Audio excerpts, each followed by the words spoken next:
یا ذل جلال والاکرام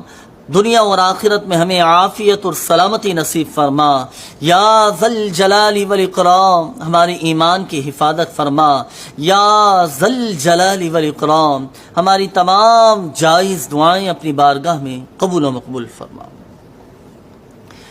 ناظرین، انسان کی زندگی میں بسا اوقات کچھ ایسے لمحات آ جاتے ہیں، کچھ ایسی گھڑیاں آ جاتی ہیں، کچھ ایسے ایام آ جاتے ہیں، کچھ اس طرح کے معاملات اس کی زندگی میں آ جاتے ہیں کہ وہ اپنے آپ کو بے بس، مجبور،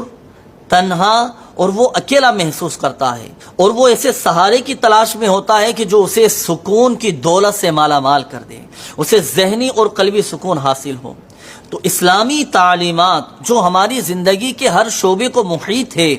اسلامی تعلیمات ہماری زندگی کے ہر شعبے میں ہماری رہنمائی کرتی ہے اور ہمیں بتاتی ہے کہ دلوں کا چین، دلوں کا سکون یہ اللہ ہی کی یاد میں ہے۔ قرآن مجید فرقان حمید میں اللہ پاک نے ارشاد فرمایا، الا بذکر اللہ تطمئن القلوب، دلوں کا چین، دلوں کا سکون یہ اللہ کی یاد میں ہے۔ دعا ایسی چیز ہے کہ جو بندے کو کبھی مایوس نہیں ہونے دیتی۔ اس لیے جب بھی کوئی مشکل آ جائے، کوئی پریشانی آ جائے، کوئی آزمائش آ جائے، کوئی تکلیف آ جائے، کبھی دل کے اندر بے قراری، بے چینی آپ کو محسوس ہونے لگے تو دعا کے لیے اللہ پاک کی بارگاہ میں ہاتھ اٹھا دیجئے کہ دعا کی برکت سے بڑی بڑی مشکلات دور ہو جاتی ہیں، بڑے سے بڑے مسائل حل ہو جاتے ہیں اور ایک ذہنی اور قلبی سکون حاصل ہوتا ہے۔ ایک وظیفہ میں آپ کو عرض کرتا ہوں، اللہ پاک کے یہ دو مبارک صفاتی نام یا ذل جلال والاکرام،